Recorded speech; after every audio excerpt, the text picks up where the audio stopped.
as we're going to wrap up the chapter on lenses and stuff this today. And then next time on Wednesday, we'll meet and we'll just have a review session. So I'll go over chapter 7, 8, 9, 7, 8, and 9. Isn't this 9?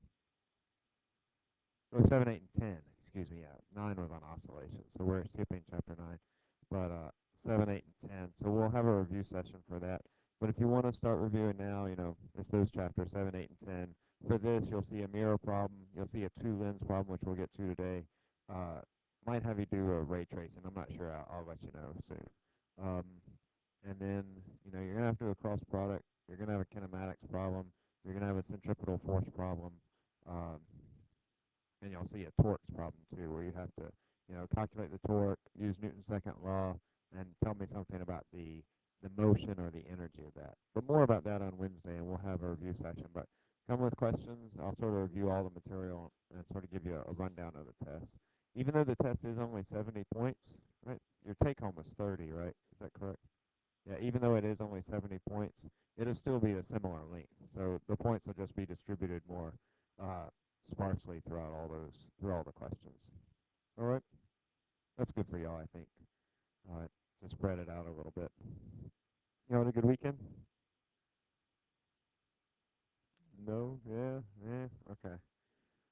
Well, let's look at lenses. You'll find that lenses are a lot like mirrors. They work in a lot the same way. We're going to see two types of lenses. This type of lens, like we saw last time, this is like the magnifying glass. This is called a convex lens. And this other lens is called a concave lens.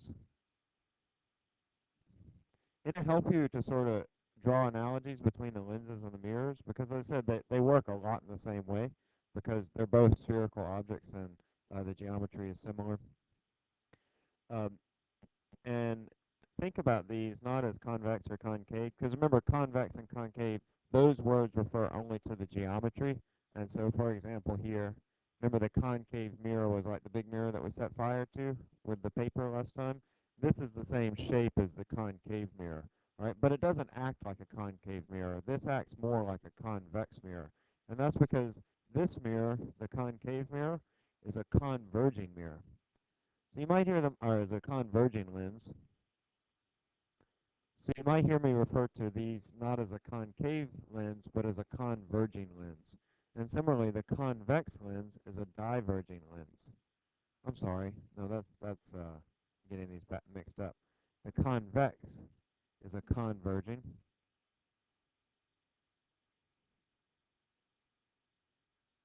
and the concave lens is a diverging. That means that if light rays come into it, they're going to converge to a point.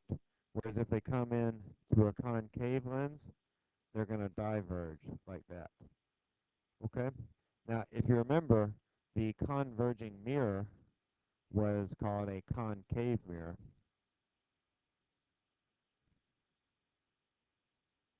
Right? Remember, the concave mirror, if light rays come into it like this, they converge at a particular point. And the diverging mirror was the convex mirror.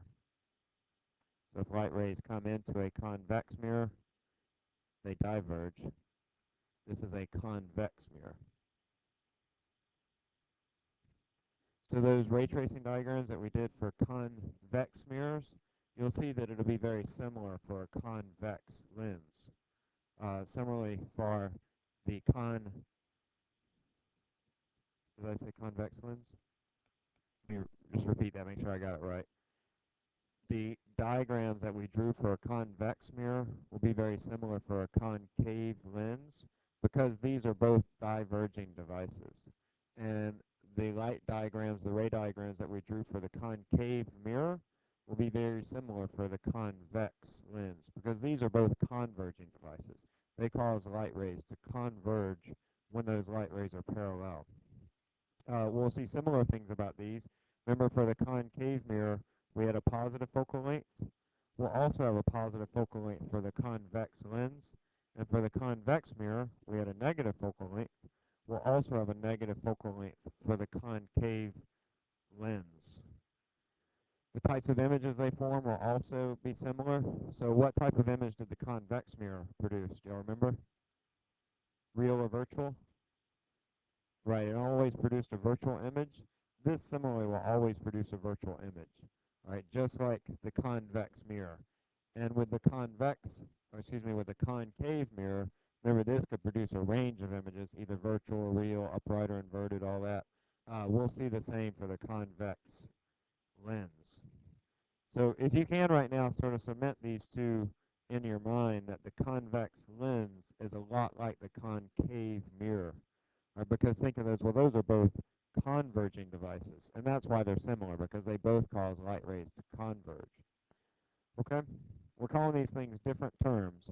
Concave and convex refer to the geometry, right, not to what it does to the light. Converging and diverging refer to what it does to the light. And that's really what's important when we're comparing these two. We'll see other types of lenses, or we won't, but you might see these if if you work with light a lot. Plano-convex, these all refer to the geometry. So it's convex on one side, planar on the other side. You can have convex-concave, so it's convex on this side and concave on this side. Meniscus is similar. It's a meniscus shape, like you have a meniscus in a beaker when you're measuring water. And then plano-concave is planar on one side and concave on the other. You can see a multiple choice question where I just show you a picture of this, and you have to tell me, oh, this is a plano-concave because it's planar on one side and concave. So make sure that you recognize the geometry. Concave caves in, and convex is the opposite of concave. It sort of bulges out. Our lenses, just like our mirrors, are cut out of some spherical shape. You can think of them cut out of like a big sphere of glass. And as a result of that, we'll define the focal length and the radius of curvature in exactly the same way as we did for mirrors. So the focal length of a lens, it is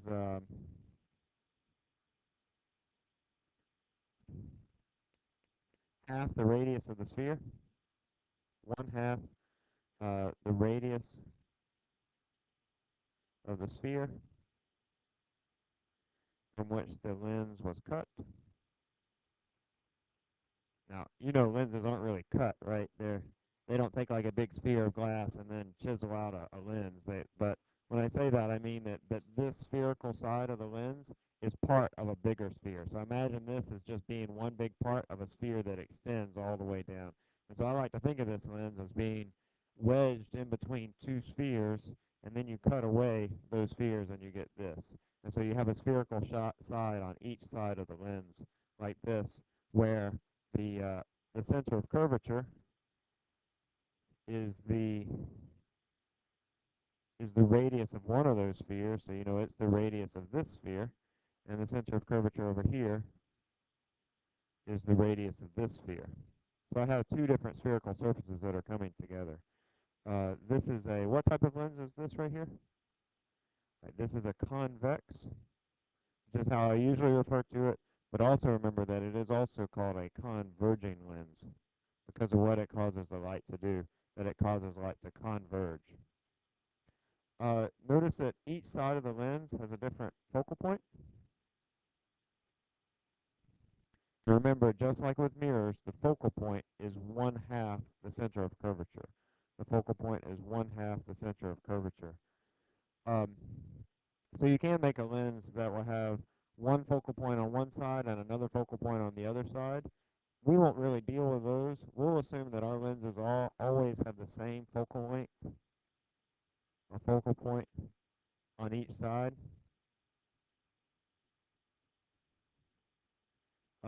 That is that the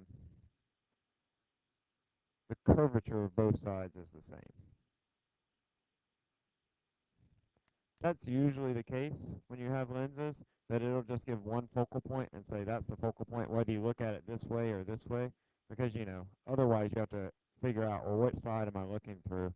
But like, for example, your glasses or other specialized optical devices might have different focal points on either side.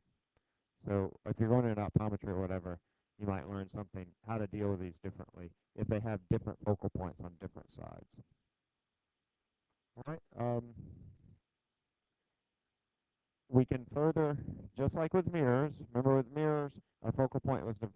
half the radius of curvature, it was also defined as the point where parallel light rays focus. So we can, for a converging lens, if I have parallel light rays that come in, they focus at the focal point. And similarly for a diverging lens, just to remind you, actually let me go back here. If we had a concave mirror, parallel light rays coming in would look like this. So this is sort of an analogous example of our lens and mirrors, because they are very similar. For a diverging lens, if I have parallel light rays that come in like this, they diverge like this. But they diverge in such a way that if I were to trace this ray back, it would go through the focal point. And remember, we called these, remember what word we gave these? These were called virtual rays. Those are rays that are traced back from the real rays, so the opposite side of the real rays. So we would call these are real rays, these are actual rays, but if I trace them back, these part on this side are virtual rays. Notice that the virtual side for a lens now is opposite side. So for mirrors, the virtual side was on the back side of the mirror, but for lenses, it's going to be on the same side as the object. Let me write that down. So for lenses, virtual side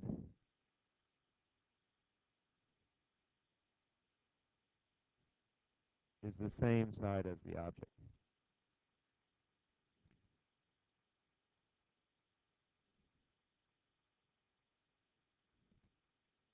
And remember, on that virtual side, we have a negative image distance. We'll see that when we work through problems, and I'll provide you a little table. Remember before with mirrors, if our image was behind the mirror, we said that's a virtual image, it has a negative image distance. For lenses, it's going to be very similar, but a little bit different.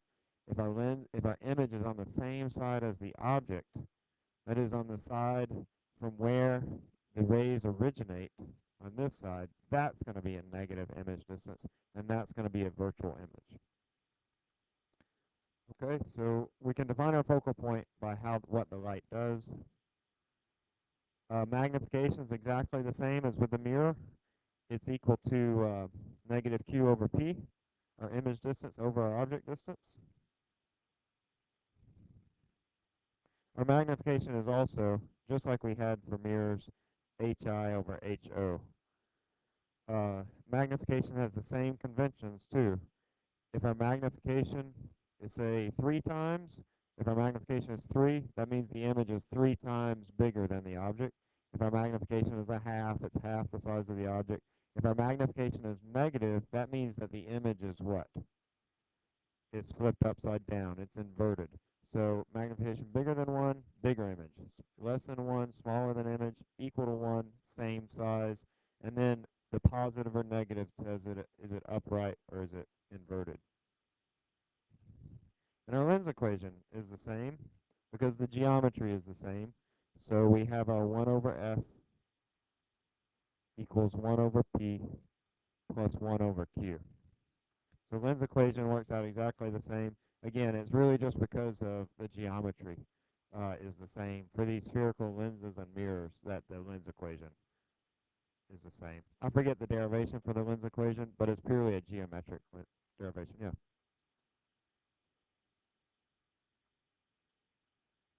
You measure it from the center of the lens. Okay. The one thing that's different from mirrors, I sort of alluded to this, is the signs for the object and the image. So if I imagine that I have this lens over here and my light rays are originating from over here, so I have light rays coming from this side, that means that my object is going to be on this side of the lens, and it's emitting light rays coming towards the lens, and then I can describe my object and my image distance. If my object is over on the left side, this is my positive side, so this would be a positive p, but if my image is over here, That's a negative Q. All right. So over here I have virtual images.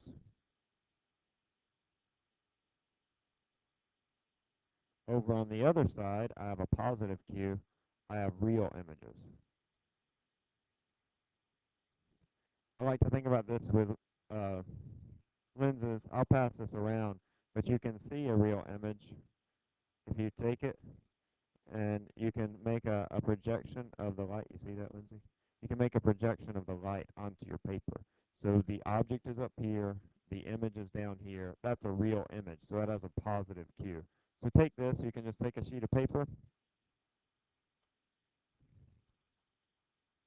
take a sheet of paper like this, and make the light your object, and then you can make a nice sharp image. You should be able to see if you look closely, like some of the shapes in the, I'm not seeing it very well right now, but you should be able to see like the shapes of the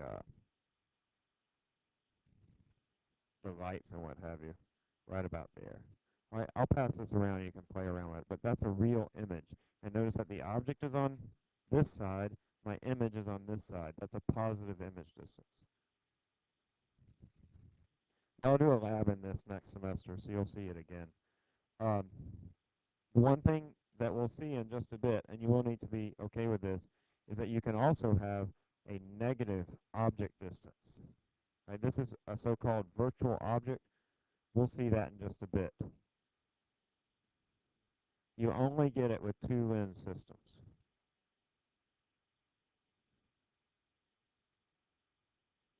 Right, only with two lens systems can you get a virtual object, and I'll show you that in an example in just a bit.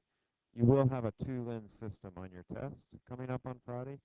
I'll show you how to do it. It's easy peasy. It'll be super easy. Focal length for convex lenses is, remember, convex lenses are converging or diverging devices. They're what?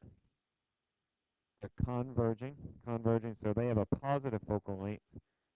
Concave lenses, on the other hand, are diverging. They have a negative focal length. Remember, convex lens look like this. Concave lens look like this. Positive and negative focal lengths. Let's try this. Concave lens has a focal length of 10 centimeters. So you want to ask yourself, is that a negative 10 or positive 10? You'll need to figure that out. I'm never going to tell you the sign of the focal length. You'll need to tell just from the problem. If the object is located 10 centimeters to the left of the lens, where is the image?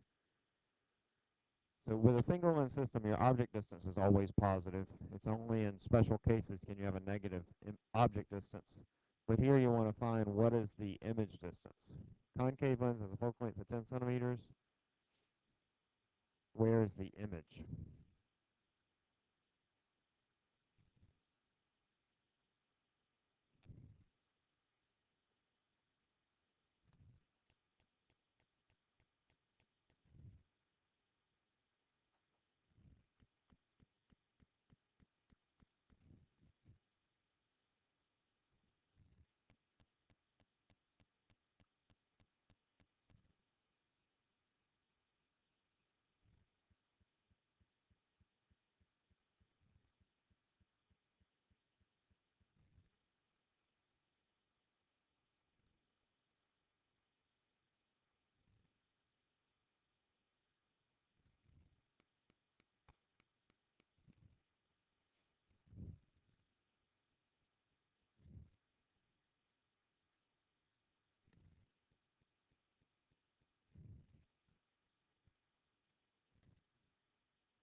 Remember with this lens, when we take it outside and we set fire to things, what you're doing is you're creating an image of the sun, which is a point source, so that's why it's really bright, because all those light rays are located at a particular point, making an image of the sun at the focal point of the lens.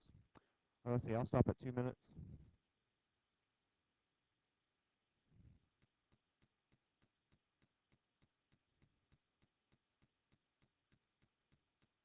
Okay, let's see. Um, my focal length is 10 centimeters. Is it going to be positive or negative for a concave lens? It's going to be negative. Remember, a concave lens looks like this. That's a diverging device, and so the focal length is negative 10 centimeters. You know what? If this was a convex lens, think back to your concave mirrors. If this was a convex lens, it would act like a convex mirror. Where would the image be if it was a convex lens, a converging device, where I have a focal length or an object at 10 centimeters and a focal length of 10 centimeters? If it were a convex mirror, where would it be? Or excuse me, a concave mirror, a converging mirror, one of those that you look like the shaving mirror. If you're at the focal point, where is the image? No, there is no image. Yeah, there is no image. If you're at the focal point, the image distance is infinity. It works out with the math, but so if this was a convex lens, you could say right away there is no image. And in fact, when you go to solve that Q, you'll find that it's either undefined or you'll see that it goes to infinity, which means there is no image. Right here, focal length is 10. The object, that's P, is also equal to 10, but positive 10. Remember, it's always positive unless you have a two-lens system, and only in special cases with the two-lens system. I'll show you an example of that. So I want to find Q. 1 over F equals 1 over Q plus 1 over P. Listen, make sure you practice with the homework just so that you're okay with the algebra of this, because you're going to have to use this equation several times on the exam. So I have 1 over negative 10 equals 1 over Q plus 1 over positive 10. So that's negative 1 over 10 minus 1 over 10 equals 1 over Q. That's negative 2 over 5. So Q is, I'm sorry, it's negative 2 over 10. So Q is negative 10 over 2, which is negative 5. Right, because it's negative 5 centimeters, that means that the image is going to be on the left side of the lens. So what I have here is I have this object. This is my object. My image is going to be here. All right, so it's going to be 5 centimeters to the left of the lens. My object's to the left. My image is also to the left. Is this a real or virtual image? It's virtual. So I know it's virtual by a couple of ways. It has a negative here for the Q. Right, that really tells me that it's virtual. Also, for a lens, the virtual image is on the same side as the object. The virtual image for a lens is on the same side as the object. So since this came out to be on the left of the lens, it's going to be virtual. That's why I drew it to the left, actually, because it came out to be negative here. And I did draw it upright. That is correct. Right? Don't forget that our magnification here is still the same. Magnification is negative Q over P. I should do it. No. Magnification is negative Q over P. So I could find this magnification. It would be negative 5 over 10. So it's positive 1/2. This is just like the security mirror, right? Security mirror produces a virtual image that's upright, that's smaller. The same is true for a concave lens. Concave lens is a lot like a convex mirror.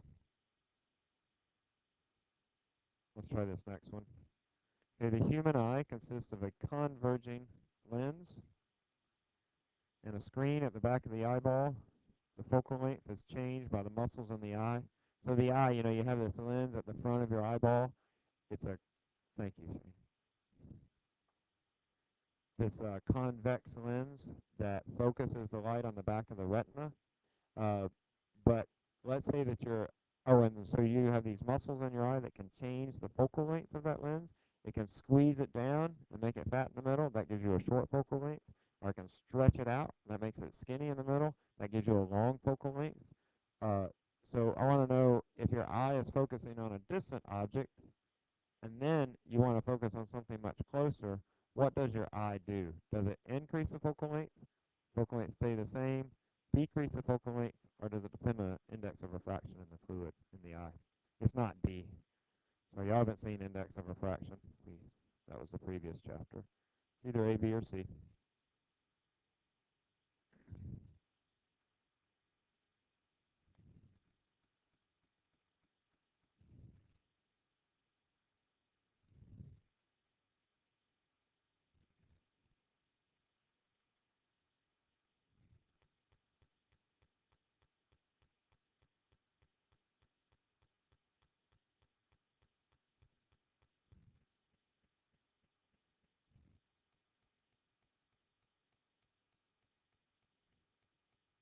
This is just a little sketch of the eye. The eye is a lens on a screen. That distance, by the way, between your lens and your screen is always fixed because your eyeball can't change shape. Only the lens can change shape.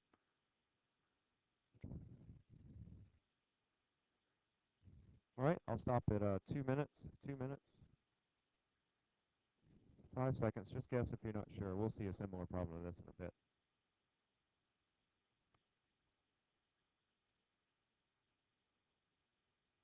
Okay, good. Yeah, C. Is that right? Yeah, that is right. Very good. C is the correct answer. So when I'm looking at a very distant object, where do the light rays converge? Do they converge at the focal point, inside the focal point, or outside the focal point? Not outside. I'm looking at a very distant object. Remember we took the big mirror out and we're making an image of the sun? Where was that image of the sun formed? Inside, at, or outside the focal point? Right, it's how we define the focal point, in fact. The focal point is that point where parallel light rays converge. And when we look at a distant object, the light rays coming from that object are parallel. So this is a lot like the mirror that we did. If I have something that's very distant, these light rays come in and they focus at the focal point, and so that focal point is at the retina. So these are parallel light rays from a distant object.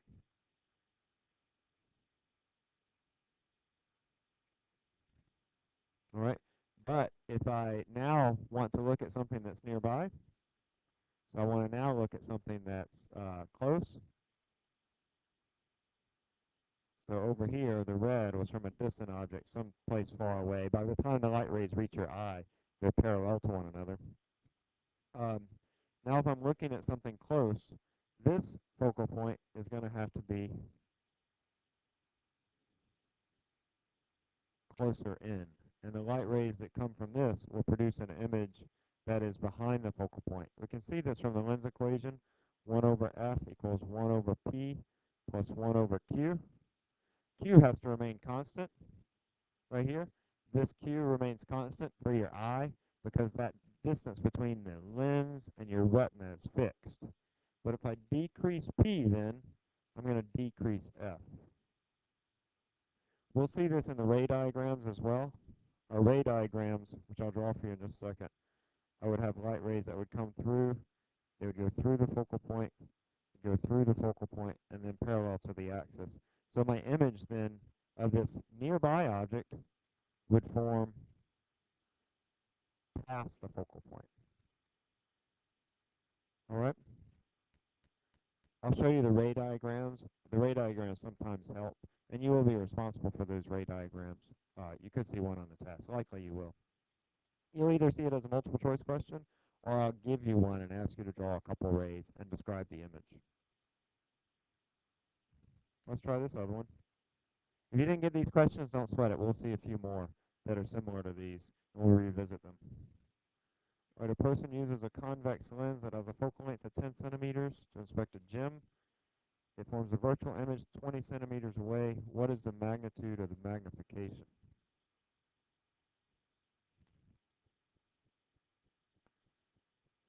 Be careful with your signs here. What is the sign of the focal length? What is the sign of the image distance? Uh, we're looking for the magnification.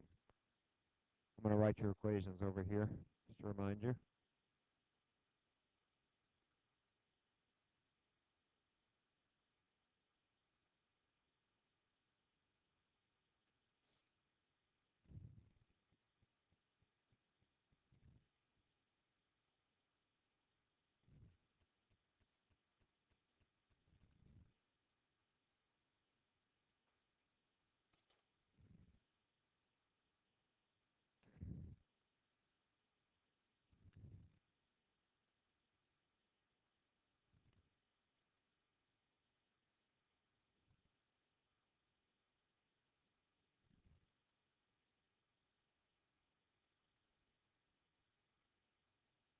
If you want to use your calculator for these, that's fine.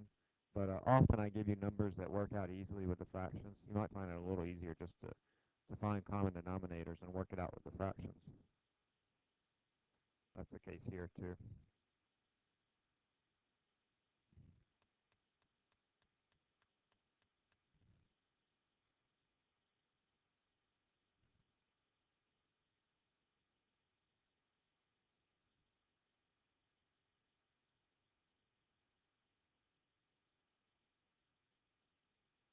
Let's do about 10 more seconds, 15 maybe.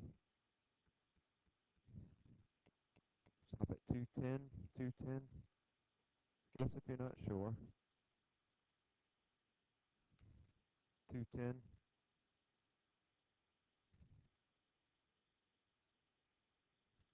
Okay, let's see. So the big part of these is getting down what you know and making sure that the sign is correct. So I have a focal length of 10 centimeters for a convex lens. Remember, a convex lens looks like this. That's a converging lens.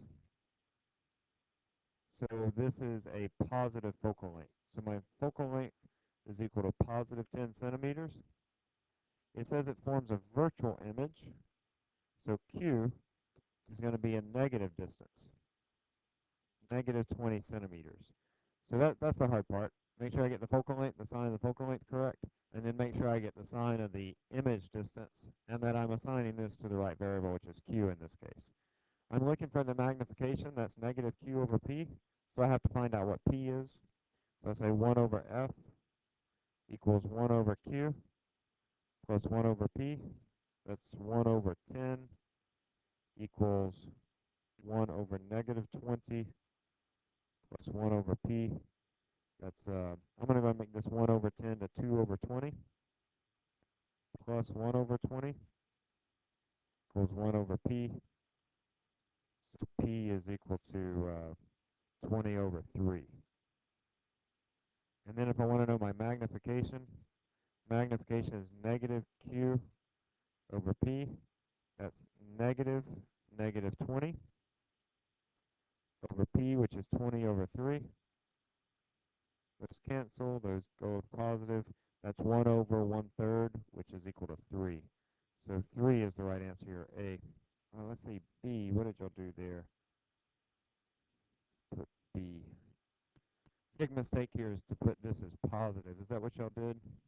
This comes out as, I think that's what you did. Am I right if you put B? Is that what y'all did? Make Q positive? That's sort of the big mistake that people make. But make sure you read the problems. Picking out words like virtual or where the image is located. I could also say that the image was located on the same side as the object, or say that the object is on the left side, the image is also on the left side. That would also be a key to you, that this image would be virtual and that Q would be negative. Because if the image is on the same side as the object, that's a negative image distance. Okay, two more things for this chapter, ray diagrams and then two lens systems. But you'll find that two lens systems are really not much different from a one lens system. You're just doing it twice.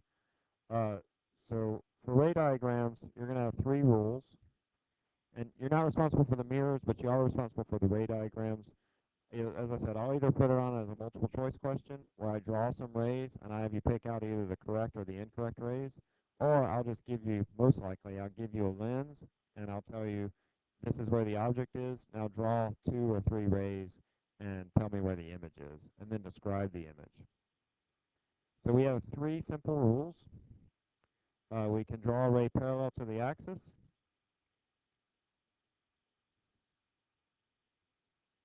By our definition of focal point, it bends, the ray will bend and travels through the focal point. So parallel to the axis through the focal point. We draw a ray through the focal point. It bends or refracts. We use the word refracts, but we don't talk about refraction. And travels parallel to the axis.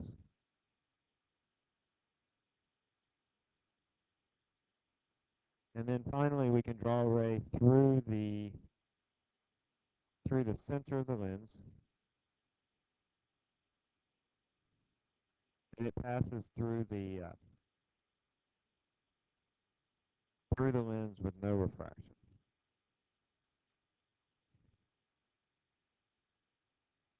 And again, refraction it means it doesn't bend. It'll just go straight through. Let me draw little pictures here. So for each of these, here at my focal point, I can go parallel to the axis through the focal point, like that. Here, I can go through the focal point parallel to the axis. Or here, if I have a lens like this, I can have a light ray that will go straight through that lens. We'll see this for each of the lenses. I'll just sort of characterize those. And then we can also have virtual rays like we had for concave lenses. All right, let me go through each of these. This was a homework problem, so if you need to go back and look at these, you can look at the homework solution for this chapter, where I draw all these rays again. All right, so we can have three different scenarios for the concave lens. Remember, we have three different scenarios for the convex mirror. So these are very similar to the convex mirror. We can be outside the focal point, at the focal point, where there's no image at all, or we can be inside the focal point. If we're outside the focal point, it helps if you have a straight edge for this, by the way. So if I do have you draw these, I'll bring some rulers. Draw a ray parallel to the axis, and then through the focal point. That's rule number 1. Rule number 2 is through the focal point, parallel to the axis. That's rule number 2. Now notice, now I know where my image is, because my image is where these two cross. So I can say a couple things about this image. This image is inverted because the light rays cross below the optical axis. Right? So they originated at his head, the top of his head. They're going to end at the top of his head. That means it's going to be upside down. This is how your eye works, by the way, because the objects are always outside the focal point. In fact, you can't see things up close to your eye because it doesn't focus on the lens, creates a virtual image on the opposite side of your lens. So anyway, that's a real inverted image.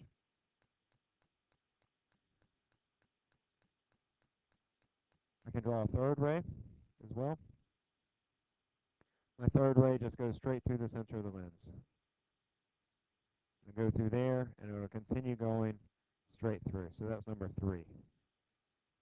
That's probably the easiest ray diagram to draw. I can also have one at the focal point, and there's going to be no image. It'll look like this. I can only draw 2 rays in this case. Ray number 1 is parallel to the axis through the focal point. That's number 1. And then number 3 is just straight through the center of the lens. These are parallel rays, so they never cross. In fact, if I do my lens equation like we did before, 1 over f equals 1 over q plus 1 over p, if p equals f,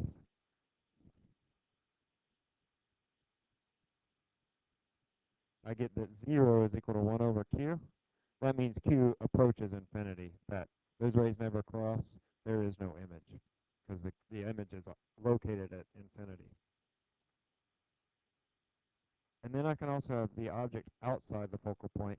This is one of the trickier ones, but the rules still work similarly. I go parallel to the axis through the focal point, like that. It's rule number 1. Rule number 2 is through the focal point and parallel to the axis. Now, we're going to go through the focal point on the left side and then go parallel. But the focal point is behind our object, so we're going to act like our light ray originates from this focal point, and it comes up like that, and then it goes parallel to the axis. So that's rule number 2. That's kind of tricky, but I'm letting my light ray from the top of his head. It looks like it's coming from the focal point. So if I trace it back, it's originating at this focal point, and then it goes parallel to the axis. And then the third one just goes straight through the center of the lens.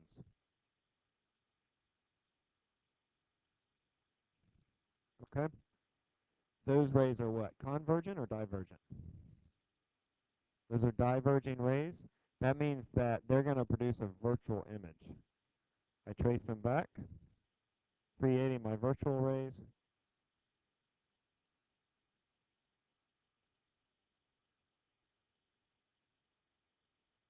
and they're going to produce my image right there where they cross. If you're careful with your drawing your lines, they come out right. Okay? That's probably one of the trickier ones. The next one is a little bit tricky. But really the only tricky part about this one is the red line, because we're letting our ray originate from the focal point on the left-hand side. So number 2 is the tricky one for this one. So if you really want to review this one and make sure that you know rule number 2 and how it's applied to this lens. And then finally, rule number 3 are the concave lens. There's only one type of image. I go parallel to the axis and through the focal point, but this is a diverging lens, so the light ray comes like this, and then it goes through that focal point. So the virtual ray goes through the focal point. That's rule number 1. Rule number 2 goes through the focal point and then parallel to the axis, but not the focal point on the left-hand side, the focal point on the right-hand side. So it is going to travel like this, such that if you traced it forward, it would go through that focal point. But then the lens refracts it, and it goes parallel to the axis. Now these two rays, number 1 and number 2, are divergent, so I trace them back. So my image is right here, where those two rays cross. And then the third ray goes straight through the center, unrefracted. Number 3. This one's tricky too. Again, that second rule is really the tricky one, because for the second rule, I'm letting it travel through or it looks like it's coming from the focal point on the right-hand side. So review that one too, and make sure that you're aware of how that rule is applied. But the first rule is a little tricky too. All right. Do it a couple times. I think you'll master it. Once you see the rules and sort of practice them a couple times, you'll be okay with it. But you will see it on the test coming up. Okay? I know that might seem a little strange right now, but it'll be okay after you practice a few times. All right, let's look at the combination of lenses. Oh, and by the way, on the homework, I might have done, there are 4 rays that you can draw. I don't remember if I did 4 rays, but if I did, these are really the only 3 that you should worry about. All right, so let's do a combination of lenses, 2-lens system. This is pretty common to have a 2-lens system, especially if you're working with light a lot. 2-lens system, really simple, okay? If you can do a 1-lens system, a 2-lens system is really just like 2 1-lens systems. You just treat them separately. In a 2-lens system, the image of the first lens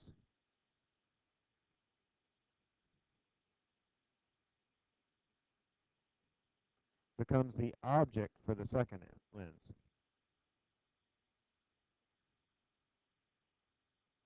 And that's really all you got to know. And then everything else is the same.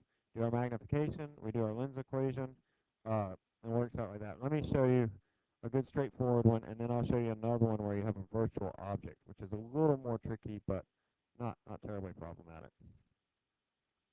All right, so here I want to know, I have 2 lenses set up like this. They have different focal lengths, and my object is 30 centimeters to the left of the first lens. First, I'm just going to treat this portion as a completely different problem. All right, so I'm going to write down my object and image distance, and my focal length is 10 centimeters. P1 is 30 centimeters, and I want to know Q1, and then I also want to know what is M1. So I'm really looking for M1, but in order to get that, I have to know what Q1 is. So I say 1 over F equals 1 over Q plus 1 over P. That's 1 over 10 equals 1 over Q1 plus 1 over 30. This is 3 over 30 minus 1 over 30 equals 1 over Q1. So Q1 equals 30 over 2, or 15 centimeters. Again, you can use your calculator, but I usually give really simple numbers so that the fractions work out easily. So if Q1 is that, then this is negative Q1 over P1, negative 15 over 30. So it's negative a half. So a couple of things I know about this. Real or virtual, this image? from the first lens, it's a real image. I know that because this is positive. I know what you're thinking. You're probably thinking this is negative, the magnification. But remember, the magnification and negative magnification talks about the orientation of the image. The image is inverted because it's a negative here. But it's a real image. It's inverted, and it's bigger or smaller. It's a smaller image. All right, so I can draw it. It's going to be located at 15 centimeters. It's going to be half the size of the object. It'll be right about here, right about that size. About half the size of this object and located 15 centimeters. Right now, we treat this as a separate problem with the second lens. Now this is our object, so this distance is going to be P2. This should be an F2 right here. So P2 equals 40 minus 15, or 25 centimeters. F2 is 20. And I want to know what is Q2, and I want to know what is M2.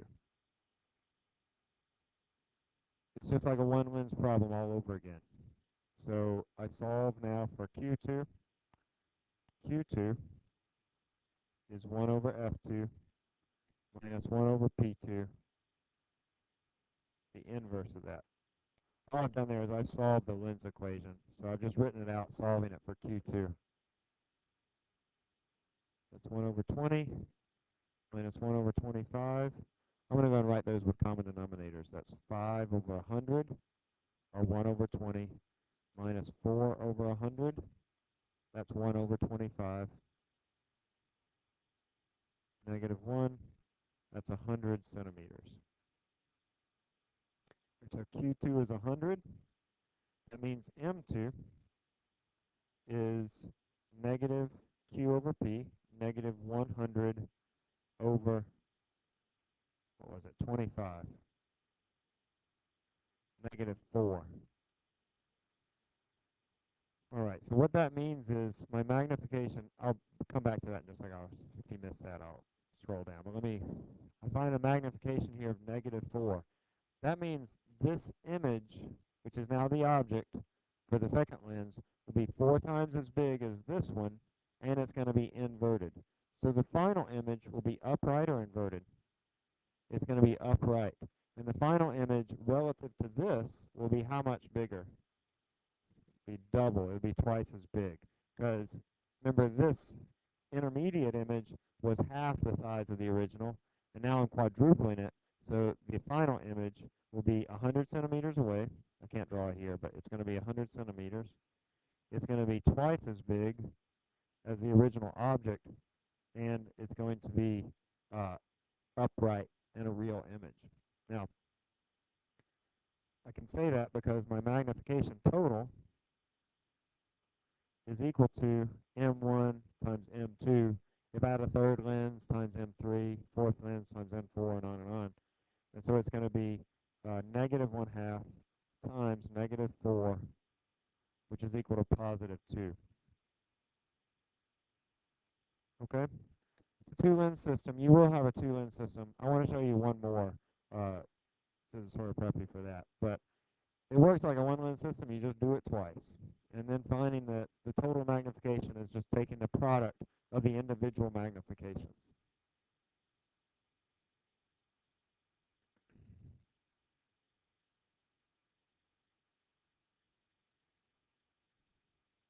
We're not going to do aberrations. I didn't give you all this. Did I give you the aberrations page? I did. I'm sorry. We're not going to do that at all. Yeah, that's all homework. Okay, so let me show you one more question.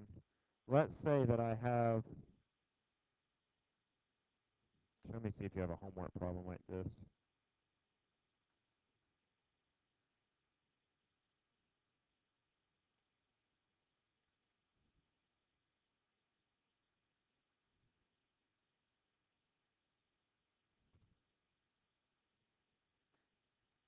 And you know what, since we're almost out of time, I'm just going to sketch it out for you so you'll see it.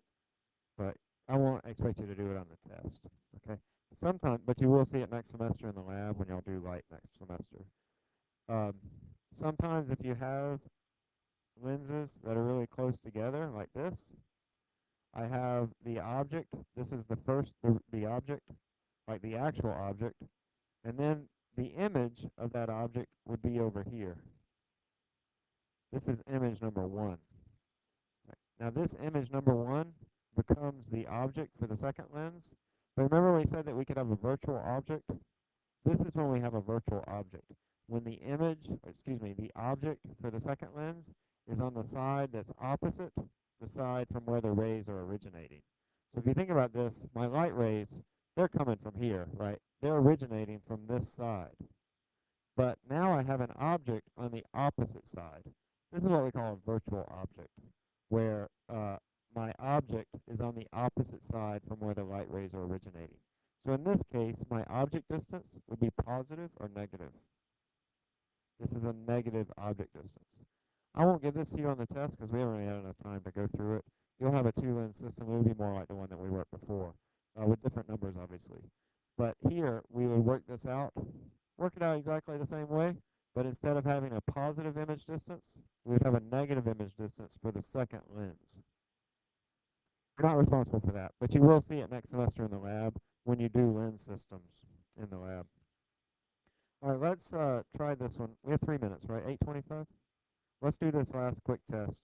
We do have a few more concept test questions. We'll probably do those at the very beginning of class next time.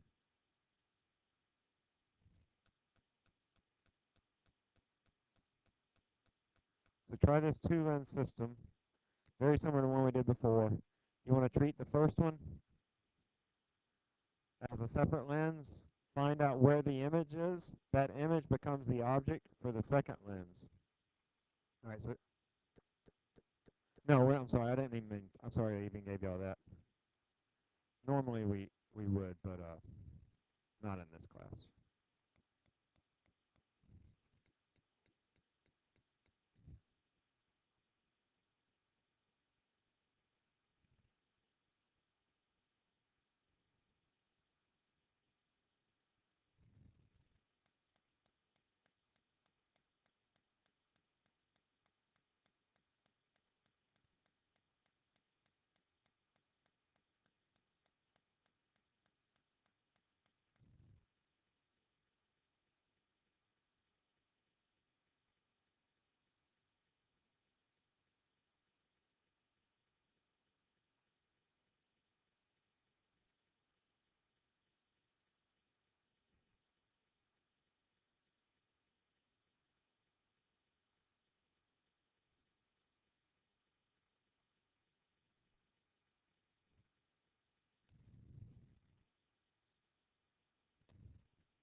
And folks, we're running out of time. I'm gonna finish up here. Keep on working, but I first find my P1 or my Q1 rather. I find that it's equal to 20, and then my P2 is going to be what? If my first image is 20 centimeters, right, it's going to be 40 centimeters. Is going to be P2. So P2 is positive 40. F2 is 20, and then Q2 is 1 over F2, that's 1 over 20, minus 1 over 40 to the negative 1, so that's 40 centimeters. And then I find my magnifications. M1 is negative Q over P, that's negative 1. M2 is negative Q over P, oh, that's negative 1 too. So what's the right answer here? It's going to be positive 1. A is positive 1. I take the product of those two magnifications. You will see a 2-lens question, okay? There's some in the homework as well. And look back at the old tests. Though again, this section used to be on the second semester of phys202, but those old exams are on there too if you want some extra practice. Shoot me an email if you're not sure where they are. Have a great day, okay? I'll see you on Wednesday. We'll do a review on Wednesday.